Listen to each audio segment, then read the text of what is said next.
Imagine living your whole life thinking you just weren't disciplined enough, only to learn at 34 that it was ADHD all along. That's the reality for millions of women right now. Diagnosis rates vary by study and country, big gaps in childhood, smaller gaps in adulthood, and we'll unpack why that happens. Here's something most people don't know. ADHD can be diagnosed based on inattentive symptoms alone, without any hyperactivity at all. Why does this gap keep happening? And what hidden psychological forces make women's symptoms so easy to miss? Today, we'll unpack the stereotypes, the masking behaviors, and the mental health toll that keep women invisible in the world of ADHD. But first, we need to look at what most people think ADHD actually looks like. The popular image of ADHD. When most people are asked to imagine ADHD, the same picture usually pops into their minds. A restless boy blurting out answers, tapping a pencil non-stop, or running circles around a classroom when he's supposed to be seated. That stereotype has been deeply ingrained for decades and continues to shape how society interprets the disorder, even though it only captures one narrow version of the condition. The problem with this mental image is that it masks entire groups of people whose symptoms don't line up with that noisy, disruptive template. This picture wasn't created out of thin air. It was reinforced by early research samples that were predominantly male, since diagnostic field trials historically underrepresented girls. Many early clinical tools and school referrals were shaped by overt, disruptive behavior more common in boys, which meant the loudest cases got the most attention. When teachers write referrals or parents request evaluations, they're looking for behaviors that break classroom norms. A boy bouncing around catches everyone's eye, while a girl who consistently struggles to focus or gets lost in her own thoughts might be labeled as careless, dreamy, or unmotivated instead of being flagged for ADHD assessment. Even in 2025, this image continues to shape public expectations. Parents may recognize ADHD only if their child fits the can't-sit-still mold.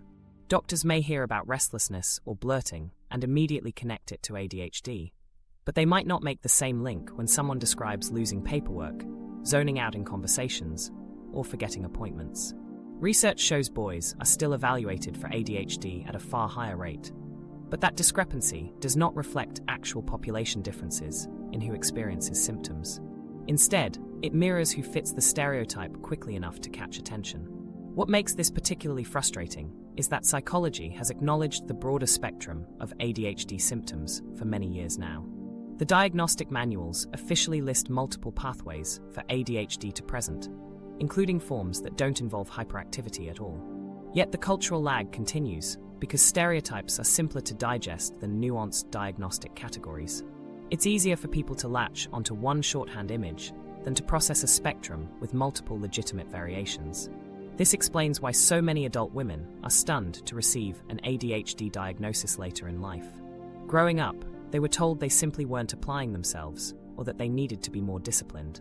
No one around them connected their scattered attention, chronic disorganization, or mental exhaustion to ADHD, because those traits did not match the loud, impulsive boy who had been held up as the textbook example. When cultural stereotypes dominate medical thinking, treatment patterns follow, leaving quieter presentations unsupported. What happens when ADHD looks quieter? The missing half of the story.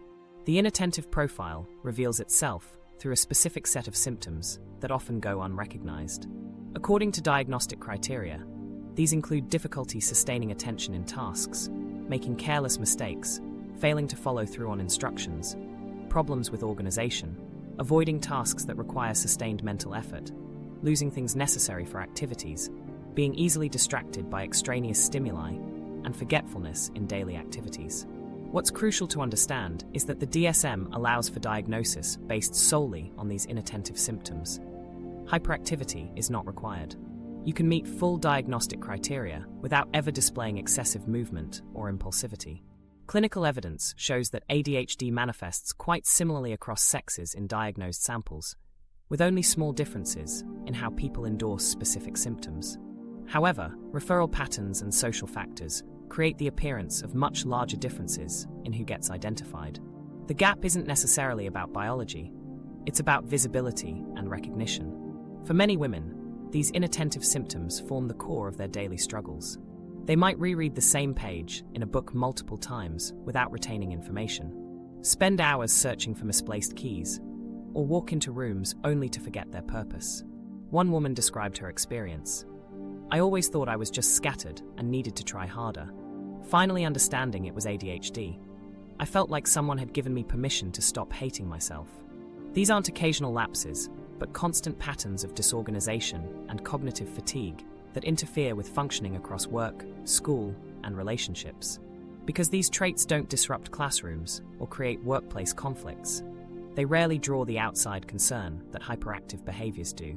Teachers see a student staring out the window and assume she's dreamy, but not in need of evaluation. Managers notice missed deadlines and attribute them to poor time management rather than a clinical condition. Friends and family may grow frustrated with repeated absent-mindedness without recognizing it as part of a neurological pattern. This invisibility is defining.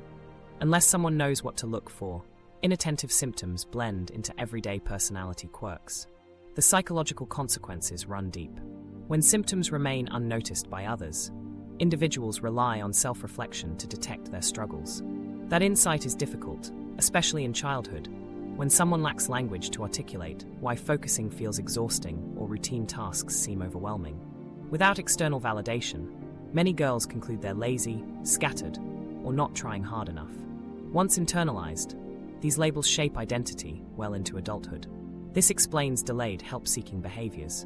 If difficulties have been framed in moral terms for years, bringing them to a doctor may not occur to someone. Instead, women try harder, buy more planners, invest in organizational apps, or blame themselves for falling short.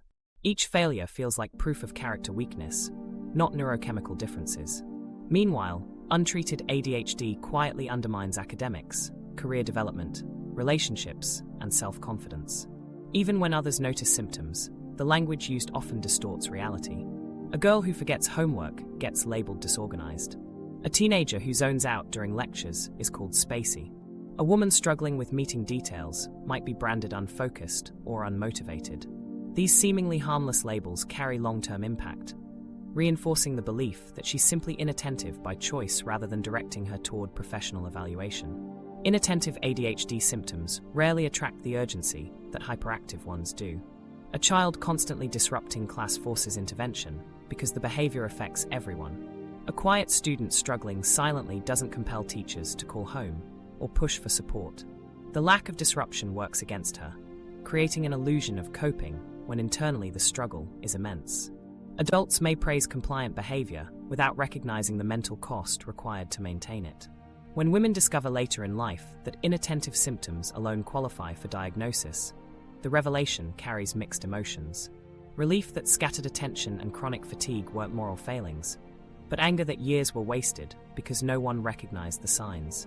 Some realize that anxiety or depression treatments only touch the surface, leaving deeper executive functioning challenges unaddressed.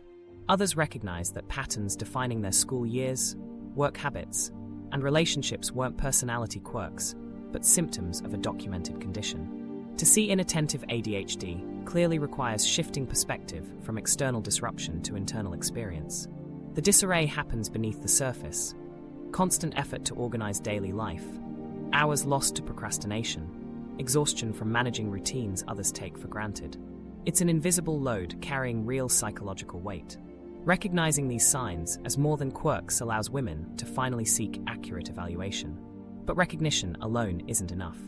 The very social forces that make these symptoms invisible also shape how they develop and manifest. From the earliest ages, certain expectations about behavior create filters that determine which struggles get noticed and which remain hidden. Gender expectations as a funnel. Girls learn early that compliance brings rewards while disruption brings consequences. Schools praise them for being quiet, following directions, and keeping emotions under control. Parents often describe a well-behaved daughter as one who is polite, helpful, and easygoing. Research shows that girls are more often socialized to be compliant, and teachers are less likely to refer girls for ADHD assessments, even when symptoms are present. This cultural training creates a powerful filter that determines which struggles get noticed and which remain hidden. The expectation to be well-behaved doesn't erase ADHD symptoms. It pushes them inward. A boy who has trouble sitting still might be sent to the school counselor for evaluation, while a girl with the same wiring learns to suppress the urge to fidget. Instead of shouting out in frustration, she stays quiet and swallows her distress. The external signs of difficulty that teachers and doctors are trained to notice get minimized, while the internal struggle escalates unnoticed. This pattern explains why so many women describe their ADHD as invisible during childhood. A teacher might report that a student is pleasant and obedient, overlooking the fact that she consistently zones out, misses instructions, or hands in incomplete assignments. Parents might believe their daughter is simply dreamy, when in reality she is expending enormous mental energy just to stay on track. The behaviors praised as feminine virtues, being quiet, patient, or agreeable, hide the neurological challenges that would otherwise lead to concern and evaluation. Over time, these rewarded behaviors develop into psychological masking. A girl who struggles to pay attention may compensate by over-preparing for school assignments, staying up long into the night to finish work that took her peers half the time. Because no one sees her mental exhaustion, adults assume she has no difficulties at all. What develops is a cycle. She feels compelled to appear perfect to match social expectations. She drains herself to meet that demand, and her underlying ADHD symptoms are left unaddressed. The adults around her reinforce this pattern without realizing it. Teachers see the surface-level compliance and reward her for being such a good student. Parents are relieved she is not causing disruptions. Every time she gets praised for staying quiet or for not being a problem, the message is embedded more deeply. Do not let the struggle show.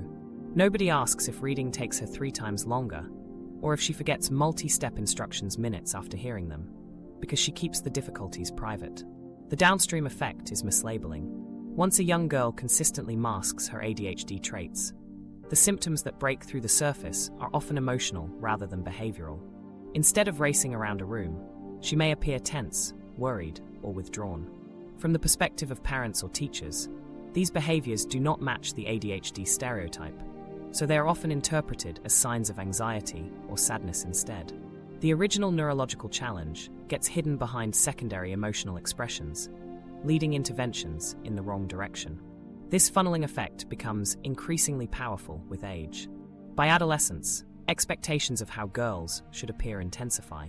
They are encouraged to be organized, mature, and emotionally stable. For a teenager with inattentive ADHD, falling short of these expectations creates mounting pressure. She may start to believe other people's labels, seeing herself as careless or lazy for missing details, or shameful for being unable to stay on top of her responsibilities. Missing the chance for early recognition carries consequences that echo into adulthood. The brain adapts to the coping mechanisms established in childhood. A woman who learned to suppress difficulties by staying quiet and controlled continues that pattern in college or in the workplace. She appears organized by overworking, appears attentive by rehearsing conversations in advance, and hides forgetfulness with elaborate reminders. Outwardly, she fulfills gender expectations of competence and composure. Internally, she is juggling an overwhelming mental load just to keep pace. The psychological cost is not just burnout, but an altered sense of self. Growing up rewarded for compliance rather than recognized for struggle, many women internalize the belief that they only have value when they suppress their difficulties. This belief pushes them to silence needs and mask failures. The ability to succeed becomes measured against society's insistence that femininity equals emotional control. When the eventual collapse comes, whether through burnout, breakdown, or recognition of unmet needs, they finally learn that ADHD played a role all along, but the years spent misdirected toward other explanations are gone. Recognizing how these dynamics form brings an important insight. Invisibility is not inherent to women's ADHD, but socially constructed. The traits themselves are present from childhood, yet cultural standards of acceptable behavior reframe them, disguise them, and funnel them into categories that obscure the original source. Teachers and parents notice the quiet compliance, but miss the ongoing cognitive battle. Clinicians hear descriptions of worry or sadness without realizing they may be downstream from an inattentive profile. This bias operates quietly through the well-meaning praise given to the polite student, or the comfort parents take in having a child who doesn't cause trouble. But beneath those reassurances lies a mental strain that continues without support. The trajectory is predictable. Unnoticed symptoms lead to mismatched labels. Mismatched labels guide partial treatments. And by the time ADHD is recognized, years of unnecessary stress have piled up. The funnel effect of gender expectations doesn't just guide behavior, It actively channels where attention is focused and where it is not. That, in turn, determines who gets timely support and who is left to explain away their symptoms as something else. Understanding that early socialization is itself a filter helps explain why so many women were never recognized as children and why the system continues to miss them today. But the strategies these women develop to navigate these expectations create their own complex psychological patterns. Why masking works until it doesn't. These compensatory behaviors develop into what researchers call masking, one of the most common but least understood ways ADHD shows up in women. Clinical studies and qualitative interviews report that women develop compensatory strategies and inflexible systems like excessive list-making and overpreparation, which clinicians recognize as common masking behaviors. At first glance, it looks like a clever survival strategy. When symptoms threaten to reveal themselves, forgetting an assignment, zoning out in a meeting, or struggling to follow instructions, masking steps in as a cover. A woman might overprepare for an event to compensate for memory lapses, or write pages of reminders so she doesn't miss a single task. She might nod along in a conversation, even though her attention drifted halfway through. This ongoing performance produces what psychologists call a false sense of competence. Outwardly, the person fulfills expectations of being organized, focused, and reliable. Internally, they are running a marathon in their own minds, rehearsing every move just to keep up. Unlike a skill that becomes easier with practice, masking requires energy every single time. The longer someone uses these workarounds, the more draining they become. The social need to appear competent drives this behavior. Because many girls grow up being rewarded for politeness and self-control, it feels dangerous to allow symptoms to become visible. Forgetting things openly risks being labeled careless. Struggling with instructions risks being treated as unintelligent. To avoid these judgments, masking teaches women to stay one step ahead of exposure through rigid checking systems and obsessive planning. The pressure intensifies in professional settings. A woman with ADHD who is late to a meeting may fear her credibility will be questioned, so she starts arriving excessively early. At work, she might spend nights revising a project repeatedly to meet perfectionistic standards. She knows others would complete the same task in half the time, but masking requires the appearance of flawless output. The fear of judgment reinforces the behavior, even when the cost is sleep, free time, or mental health. This cycle feeds into perfectionism. Each time a woman compensates by working twice as hard, she raises the bar for herself. Friends or employers see only the end result, not the struggle behind it, and assume she has no difficulties at all. Soon, she is expected to always be organized, always be on time, always be in control. Expectations that even someone without ADHD might struggle with.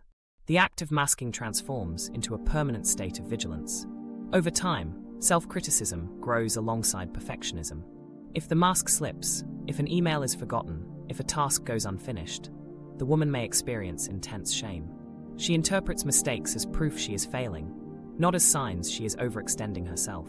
Because no one around her sees the hidden effort, she feels alone in the struggle.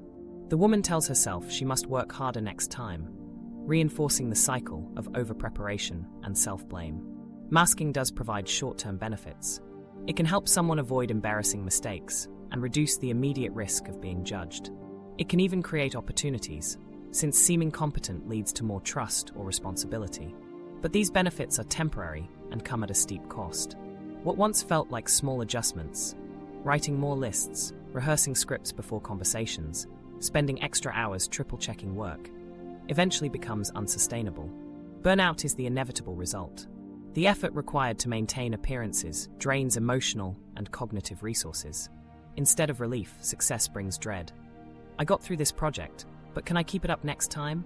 This exhaustion alters motivation, outlook, and self-identity. Some women realize their masking strategies are breaking down when life responsibilities multiply. Entering university, taking on a new career, or becoming a parent stretches their systems beyond what compensatory strategies can manage. Masking also interferes with timely diagnosis. When a clinician asks about functioning, a woman might present the carefully maintained mask rather than the underlying difficulties. She might describe elaborate strategies without explaining the energy behind them. From the outside, it sounds like she is coping just fine. Without details about the toll, the fatigue, the self-criticism, the perfectionist spiral, A clinician may underestimate the impact of ADHD or misinterpret the symptoms entirely. If you've been overcompensating for years, that's not proof of strength. It may be a sign of masking. The same strategies that made life manageable at first can become the very thing that makes it overwhelming. What began as protection against judgment slowly transforms into a source of psychological harm, creating a cycle where the harder someone tries to appear normal, the more exhausted and overwhelmed they become. This exhaustion often gets mistaken for something else entirely, an anxiety label instead. When symptoms go unrecognized, doctors often reach for the most familiar explanation. It is not unusual for women who actually have ADHD to walk away from a doctor's office with an anxiety diagnosis instead. On the surface, this seems to make sense. When someone talks about feeling overwhelmed every day, losing track of what they are supposed to do, or lying awake at night worrying about unfinished tasks, it sounds very similar to generalized anxiety. The difficulty is that inattentive ADHD can create those exact same symptoms, but for very different reasons. Research shows that women with ADHD have higher rates of anxiety and depression as comorbid conditions, so co-occurrence is common. This is why clinicians must disentangle primary versus secondary conditions rather than assuming one rules out the other. What looks like constant worry may in fact be the brain trying to manage a flood of distractions, disorganization, and forgotten responsibilities. Because the presentation overlaps with anxiety, the true source can be missed. Inattentive ADHD often shows up in small, everyday frustrations that build over time. A woman may forget important deadlines, lose track of conversations, misplace important papers, or struggle to finish tasks despite spending hours at her desk. Each one of these lapses may cause her to worry. She lies awake, replaying the email she forgot to send, or the bill she failed to pay. The worry begins with ADHD-related executive difficulties, but by the time she explains it to a doctor, it sounds identical to anxiety. The brain's response to untreated ADHD can itself produce anxious states. Imagine repeatedly missing obligations, disappointing peers, or forgetting important steps no matter how much effort you put in. Over time, this experience builds anticipation of failure. Rather than trusting herself, a woman starts to expect mistakes. That constant vigilance fuels physiological worry.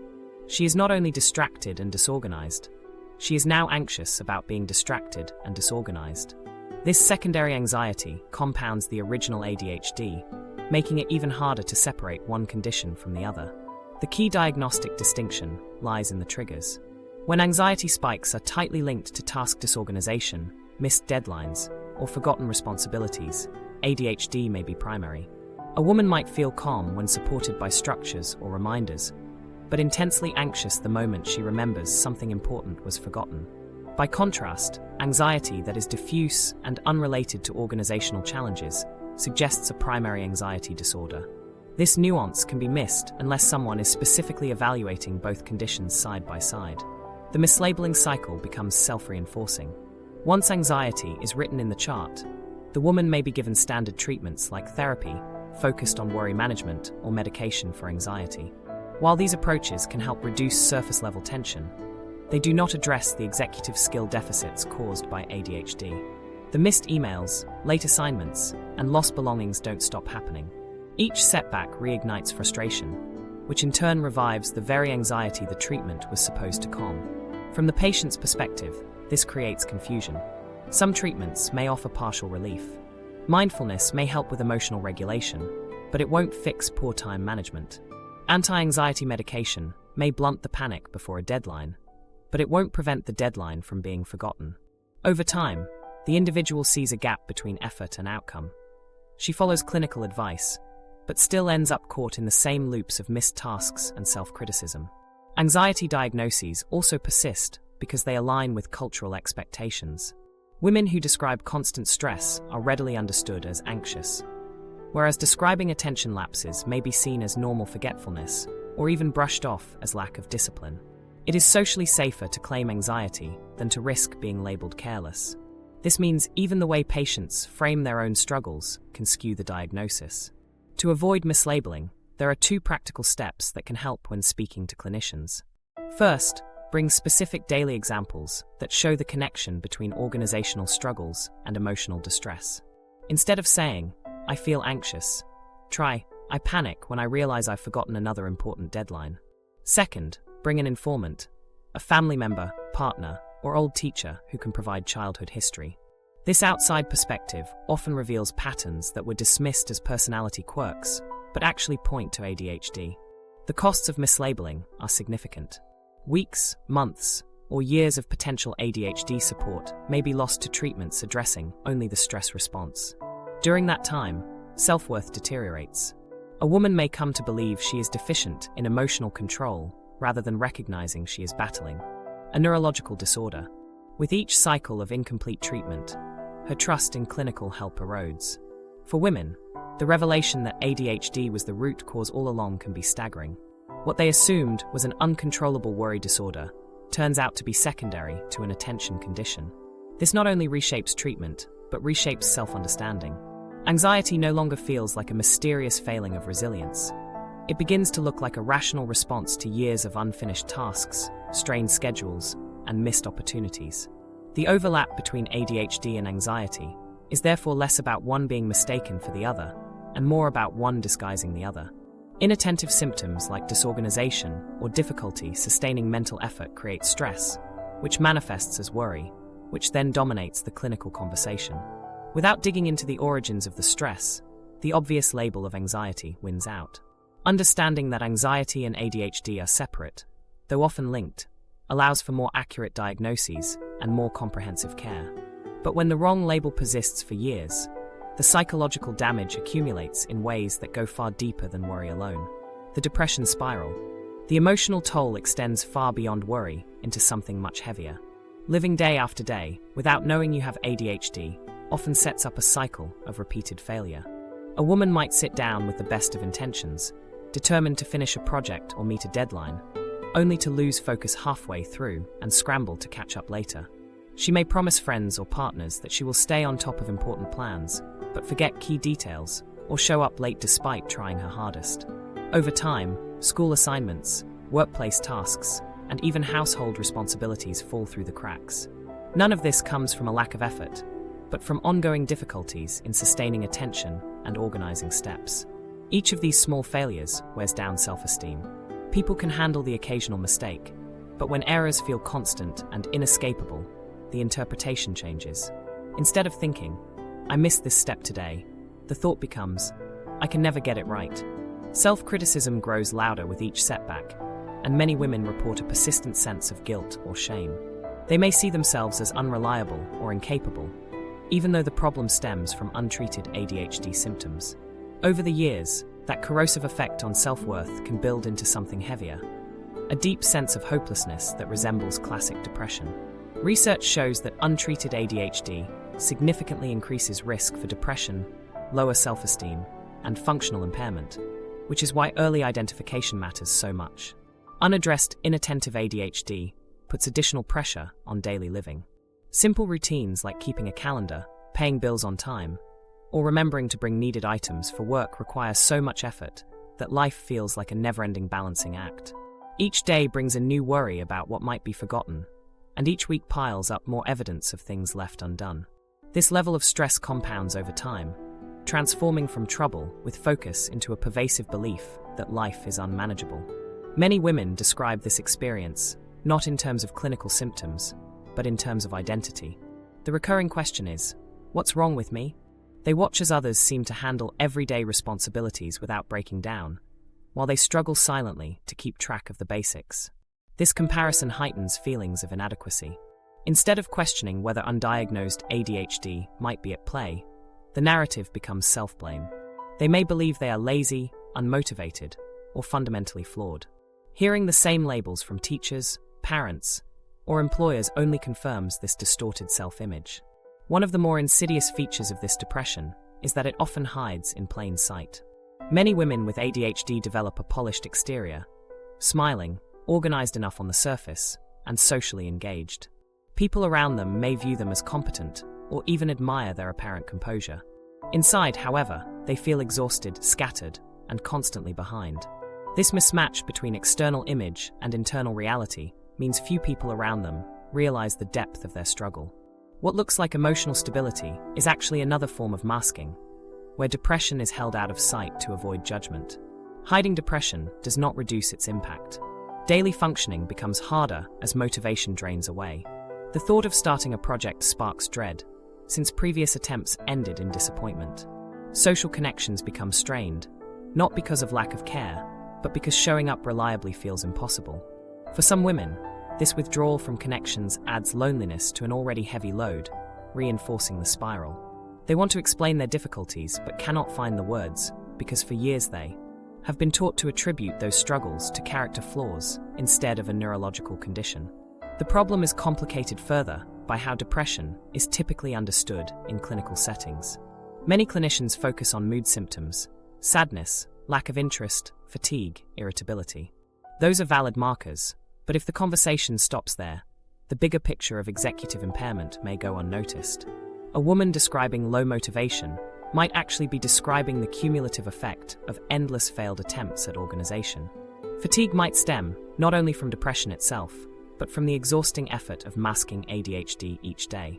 Without probing into attention, memory, and task management, the underlying ADHD can remain hidden under the label of depression. Strained partnerships, misunderstandings with friends, and conflicts in families are frequent outcomes of untreated ADHD. Forgetting anniversaries, missing appointments, or spacing out during important conversations communicates to others that she does not care, even when the opposite is true. These repeated tensions reinforce feelings of guilt and affirm the depressive thought, "I am a disappointment." The social consequences intensify the psychological ones, making relationships another site where depression is reinforced by untreated symptoms. As depression becomes established, it changes how women approach life decisions. They may begin to avoid new challenges, fearing they will fail before even starting. Opportunities get passed by because they predict another cycle of disorganization and disappointment.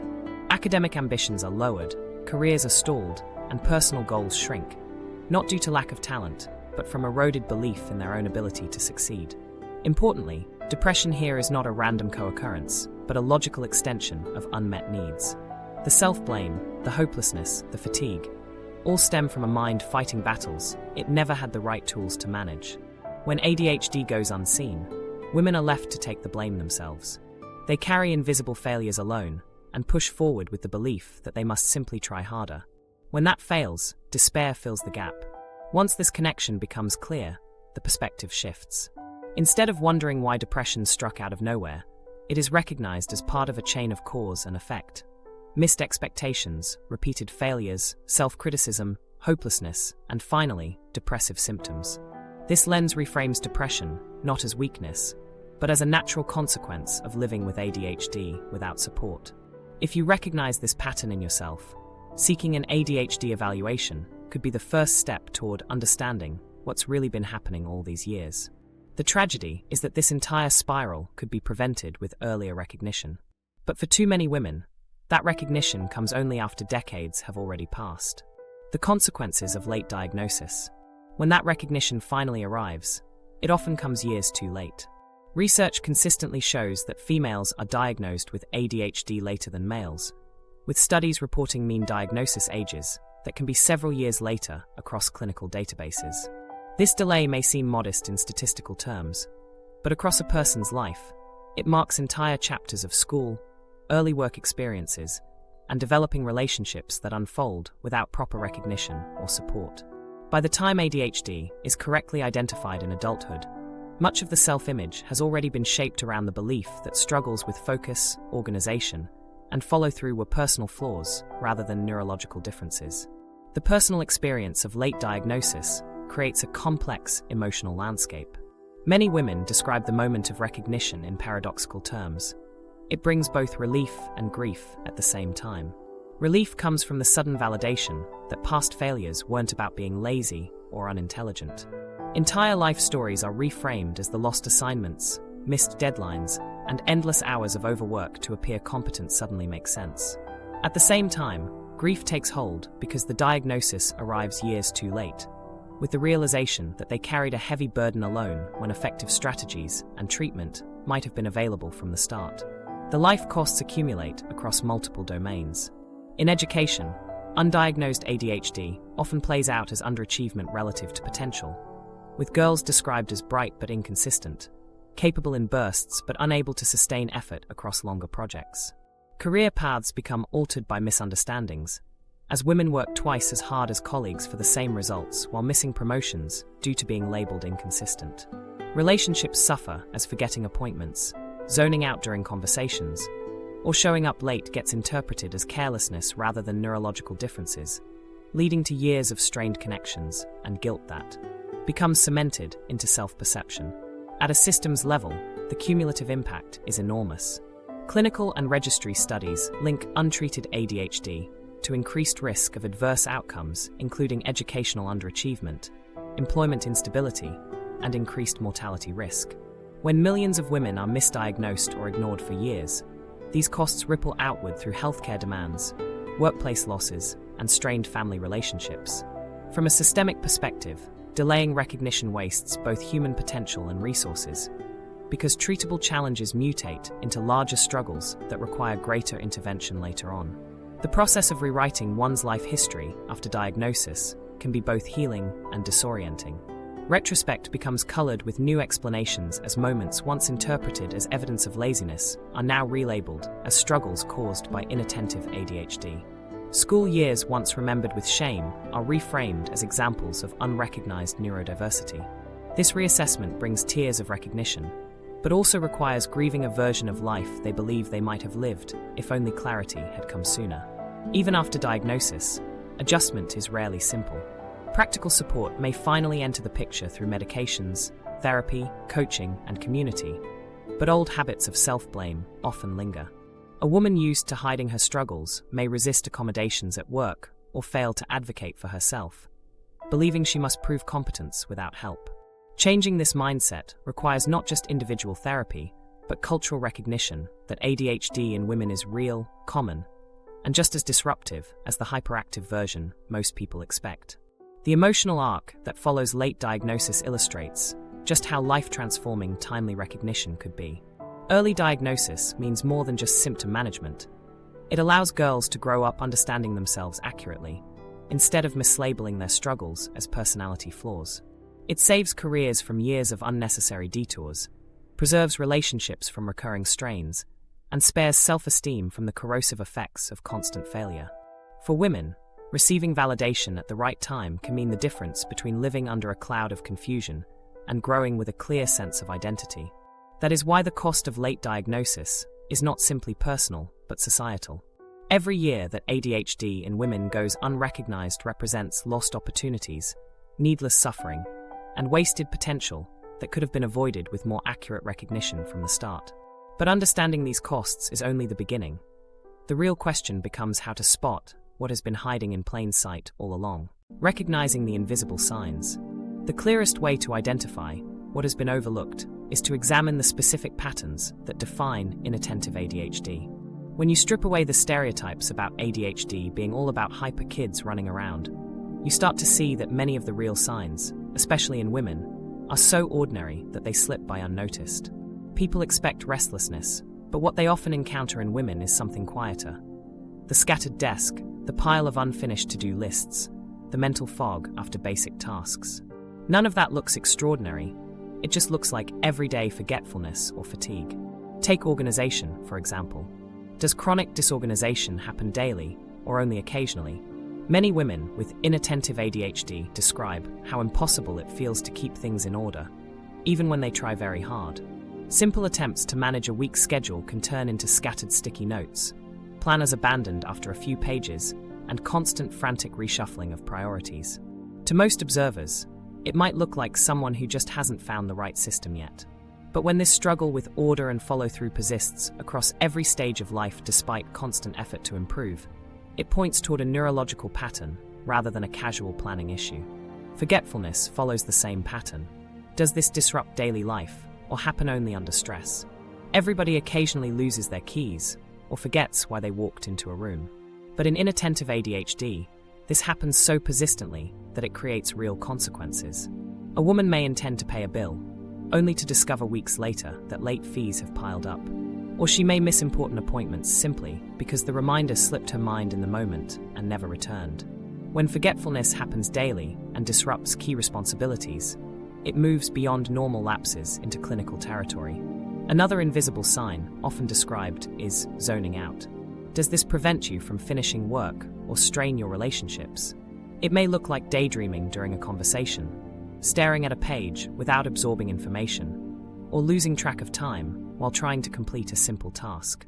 This kind of inattentiveness is rarely disruptive to others, but for the person experiencing it, the cost is significant.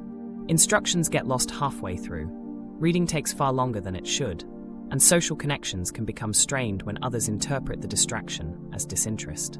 Mental fatigue also plays a role. Do small tasks leave you feeling drained? For many women with ADHD, even routine activities can be exhausting. A short work meeting may require such intense concentration to avoid distraction that they feel depleted afterward. Simple errands can consume far more energy than expected because of constant decision-making and shifting attention. When feeling drained from small tasks reflects the immense energy required to maintain focus, it signals something more than sensitivity to stress. Research shows that symptom clusters like disorganization, chronic forgetfulness, zoning out, and fatigue are clinically meaningful when they cause impairment across multiple settings: home, work, and relationships. The challenge is that all these signs don't look unusual in isolation. Seen one at a time, they are easy to brush off as quirks or lifestyle issues. Someone might blame being bad at time management or just a bit scatterbrained. The real significance comes from the cumulative pattern.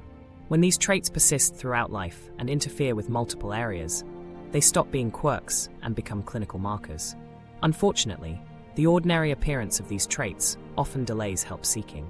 Many women rationalize their experiences as personal weaknesses rather than medical concerns. A woman who forgets appointments repeatedly may decide she is lazy, not realizing that her brain has trouble holding on to commitments without external structure. Someone who zones out during meetings may assume she's unmotivated or not cut out for the job. These interpretations keep people from seeking evaluation because they don't see their struggles as valid enough to bring up with a doctor. Masking only complicates the picture. To counteract the disorganization or forgetfulness, many women set up elaborate systems. Sticky notes covering a desk, endless alarms on their phones, or spending 5 times longer on tasks just to ensure nothing is missed. While this can temporarily hide symptoms, it can also convince others that nothing is wrong. Teachers may see the finished assignment, but not the all-night effort behind it. Employers may see a polished presentation without realizing the mountain of stress that built up to make it happen. The psychological consequences of dismissing these traits as personality quirks are serious. Instead of receiving validation that they face neurological challenges, women often receive criticism. They are told they just need to try harder, be more organized, or stop being so careless.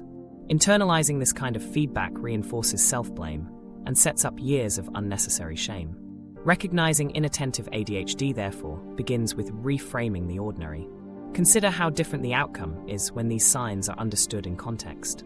A teacher who sees a girl constantly daydreaming might either scold her for not paying attention or recognize that this is a potential ADHD symptom. For women themselves, recognizing that what feels like a personal flaw may actually be connected to ADHD opens the door to treatment, accommodations, and self-compassion. If you recognize these patterns in your own life, start a 1-week log of specific missed tasks and the context around them. Note when forgetfulness happens, what triggers zoning out, and which situations drain your energy most. This concrete record can help distinguish between normal lapses and possible ADHD patterns. The signs may look ordinary, but put together they form a picture that deserves attention. When you see that clearly, what once felt like scatterbrained habits start to look like something far more important. Signs that point to the need for support, not self-punishment. But recognition is only the first step. Knowing what to do with that awareness requires careful consideration, making informed choices. When questions about ADHD become personal, the next challenge is figuring out how to respond. Making informed choices means approaching the evaluation process with preparation, clarity, and realistic expectations. In 2025, best practice emphasizes a thorough, structured assessment that understands how ADHD presents in women. Often subtle, often masked, and frequently overlooked when clinicians rely only on stereotypes. The difference between feeling dismissed and receiving meaningful support often comes down to entering that process with the right information in hand. The first step is to document what daily life actually looks like. Journaling provides concrete examples that are more useful than vague impressions. Instead of saying, "I struggle with organization," a record might show missed bill payments 2 months in a row, hours lost to reorganizing a desk, or repeated conversations forgotten within the same week. Specific entries create a pattern that clinicians can evaluate against diagnostic criteria. By writing these down regularly, you avoid relying on memory alone, which is ironic because memory problems themselves may be part of what brought you here. The second step is to bring an informant if possible. Because ADHD must be shown across time, collateral information helps draw a clearer picture. A parent recalling childhood reports, a sibling pointing out lifelong difficulties, or a partner describing present-day struggles can all provide evidence you may not remember fully or may understate to the clinician. When these perspectives are added to your own account, the result is a fuller story that better meets the standard for a clinical diagnosis rather than anecdotal frustration. The third step is to ask for a comprehensive adult ADHD interview. Semi-structured tools like the DIVA-5 systematically review all 18 ADHD symptoms with behavioral examples, covering both present and childhood experiences. Research supports that interviews linking current functioning to childhood history, supplemented by collateral reports, form the most robust foundation for accurate diagnosis. During your appointment, it is reasonable to ask directly which structured tool the clinician uses, ensuring the process goes beyond surface impressions or quick rating scales alone. The fourth step is to confirm that both childhood history and functional impairment are assessed. ADHD is not diagnosed simply because someone is occasionally forgetful. The symptoms must be long-standing and must interfere with multiple areas of life like school, work, or relationships. When an evaluation probes both past and present, it can separate occasional stress-related lapses from enduring attentional difficulties. Knowing this benchmark allows you to frame your examples accordingly, stressing not just the presence of symptoms, but how they have shaped your ability to function across settings. The fifth step is to keep treatment expectations grounded in reality. Effective ADHD care almost always combines multiple elements: medication, therapy, coaching, and lifestyle structures that support executive functioning. For women especially, hormonal fluctuations can alter how symptoms feel and how medications work, which means treatment often requires adjustments over time. Psychological therapies tailored specifically to ADHD are important not just for learning skills, but for healing the self-blame and stigma carried after years without recognition. Support groups and coaching programs offer additional ways to apply strategies into daily life. Treatment is rarely about one simple intervention. It works best as a structured blend that adapts over time to changing needs. Supplementary tools, such as neuropsychological testing, can sometimes be part of the assessment, but it is crucial to understand their role. They do not diagnose ADHD on their own. Instead, they highlight specific areas of executive dysfunction, such as difficulty with task switching, working memory, or organizing information. Some tests, like the QB test, use sex-specific norms, which can make them more sensitive to ADHD in women than older, male-centered scales. But these results must always be interpreted within the broader clinical framework of interviews and history. Before investing too much meaning in a single score, remember that they add context rather than provide final answers. One of the most important clarifications is about wait times and process length. Referrals to specialists often involve long delays, sometimes measured in months or years, depending on local systems.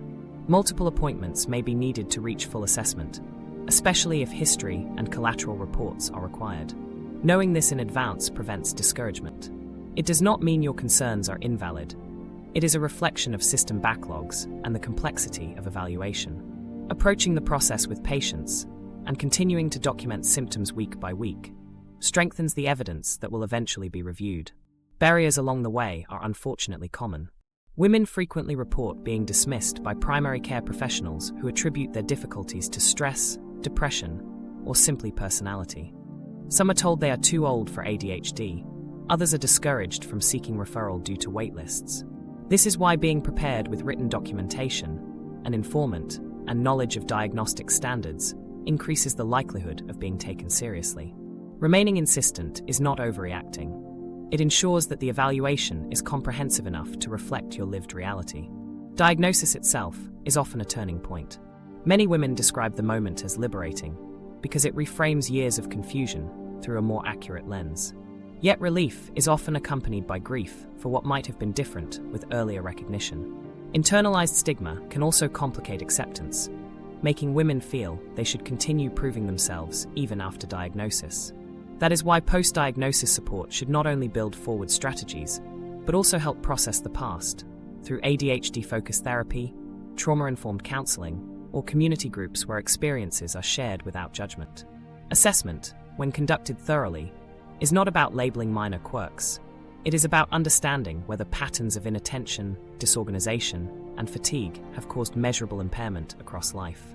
When those patterns are clear and misdiagnosis is avoided, treatment plans can be calibrated to address both primary ADHD symptoms and their secondary consequences like anxiety or depression. The result is not perfection but better alignment. Support that finally matches the neurological needs of the individual rather than mismatching them under different categories. For women considering their own path forward, the essential point is that ADHD evaluation is both possible and worthwhile. Preparation with documented examples, involvement of informants, and insistence on a structured interview like the DIVA 5 give the process legitimacy. Asking that childhood history and functional impairment be considered ensures the diagnosis reflects more than surface-level impressions. Accepting that treatment is multimodal prevents false hope in single solutions. And holding realistic expectations about wait times makes the pathway less discouraging. When taken together, these steps transform uncertainty into agency. They allow women to enter clinical settings informed, confident, and equipped to advocate for themselves. Yet even with individual preparation, outcomes still depend heavily on how institutions respond. And here lies another obstacle. While science has clarified the full scope of ADHD in women, the systems enforcing that knowledge do not always keep pace. The system needs to catch up. The need for systemic change becomes clear when we examine how institutions still operate.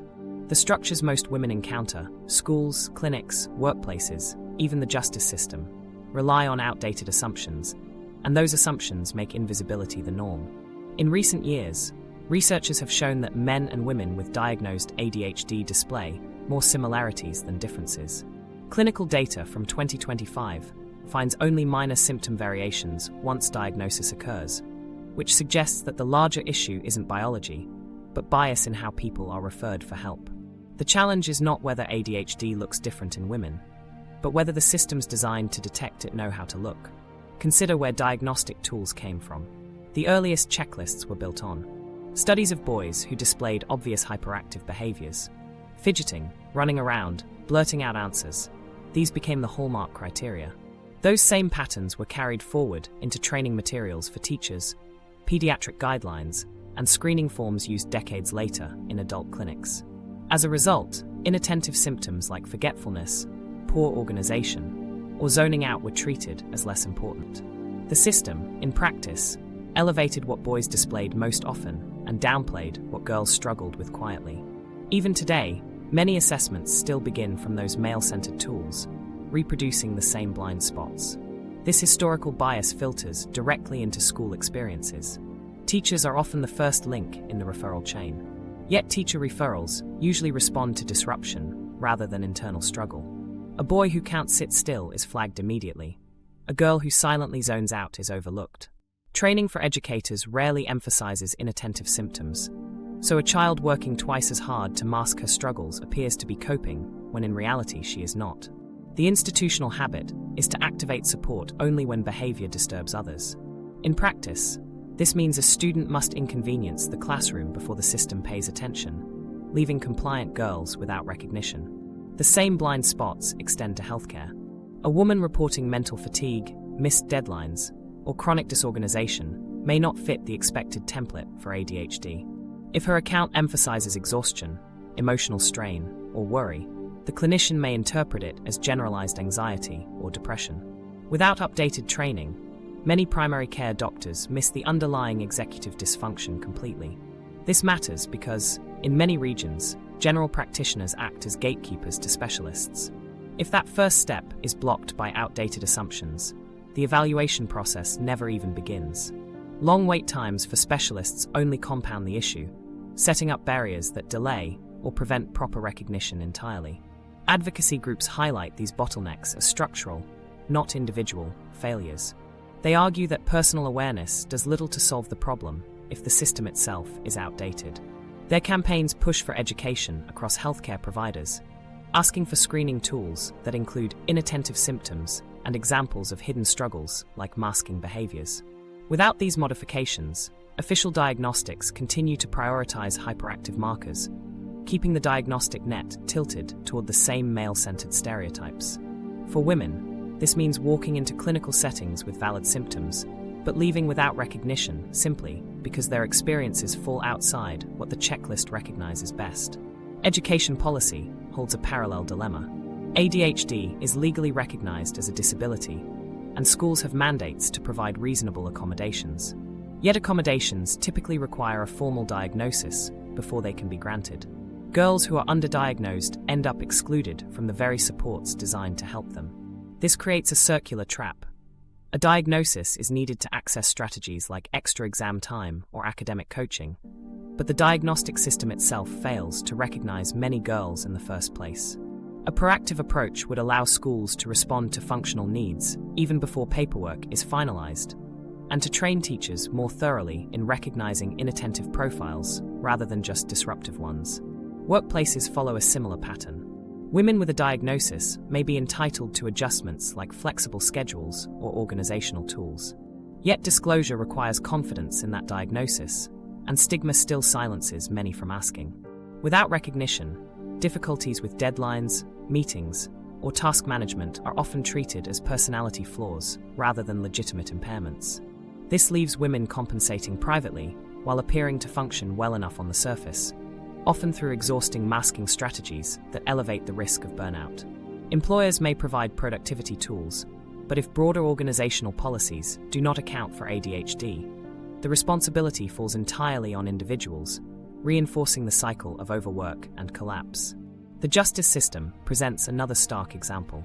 Women caught in criminal cycles often display clear signs of ADHD, but few arrive with prior diagnoses. Staff without proper training interpret inattentiveness or impulsivity as poor character or deliberate defiance. Without procedures to screen for ADHD in women, opportunities for treatment and rehabilitation are lost. The result is not only missed chances for individuals to change course, but also avoidable costs to the system itself. Correct identification could reduce reoffending rates, but only if staff are trained to recognize symptoms that do not match the disruptive male stereotype. Post-diagnosis care also reveals gaps. 2. Often, psychological support remains limited, with treatment plans relying heavily on medication, while neglecting coaching or therapy that addresses self-blame and the years of stigma many women have internalized. Without holistic options, diagnosis may validate struggles, but still leave individuals without the tools to build sustainable systems in their daily lives. The result is partial recognition without full support, an outcome that reflects systemic underinvestment rather than patient failure. Policy updates offer one of the most effective levers for improvement. National guidelines that explicitly include inattentive profiles and account for hormonal influences would ripple outward into clinical practice, educational structures, and insurance coverage. Right now, outdated frameworks still shape real-world outcomes despite the availability of updated science. Researchers stress that until guidelines integrate modern findings, the gap between awareness and implementation will remain wide. Simply put, the knowledge already exists. It must be written into policy to translate into practice. Accommodations themselves also require cultural reframing. Extra exam time, flexible work hours, or coaching should not be seen as special favors, but as essential tools that level the playing field. Yet stigma still paints accommodations as advantages rather than necessary supports for a documented neurodevelopmental condition. Without visible education campaigns in schools and workplaces, women may continue to hesitate to ask for what they need, and institutions may continue to grant support unevenly. Adjustments that should be standard protections become privileges distributed by chance. Collectively, these patterns make one truth unavoidable. The failures stem from system design, not individual weakness. The tools are outdated, teacher referrals skewed, general practitioners undertrained, psychological supports limited, and policies slow to adapt. Meanwhile, studies confirming near-equal prevalence between men and women prove that the problem lies in detection, not in fundamental differences. Recognizing systemic bias as the cause shifts responsibility from individuals to the institutions tasked with supporting them. The way forward requires coordinated change. Diagnostic tools must be modernized to capture all valid presentations. Training programs across schools, healthcare, workplaces, and justice systems must address inattentive ADHD directly. Policies must integrate new research to ensure accommodations are distributed fairly. And advocacy efforts must continue to challenge stereotypes, educate the public, and demand recognition of women's ADHD as equally legitimate and equally deserving of support. Progress is possible. Advocacy, education, and updated practice make it realistic to close the gap between what science knows and what systems do. Each institutional change widens visibility, reduces stigma, and opens doors for women who might otherwise remain unnoticed. When society expands its picture of ADHD to include the full range of experiences, the hidden becomes visible, and women are no longer left outside the frame. That visibility is the foundation for what comes next. Women with ADHD are not overlooked because their struggles are minor. They are overlooked because stereotypes and referral biases fail to capture how inattentive symptoms present. These quieter patterns are just as valid and impairing as hyperactive ones, yet they are often missed until adulthood. Awareness is improving, and diagnoses among women have risen in recent years as more adults seek evaluation, but the gap remains. If you see yourself in these patterns, start logging daily symptoms. Ask someone close to share their observations, and request a structured ADHD interview like the DIVA-5 that reviews both past and present functioning. If any of this resonated, say "me too" in the comments. The first step toward answers is recognizing that your experiences deserve to be taken seriously.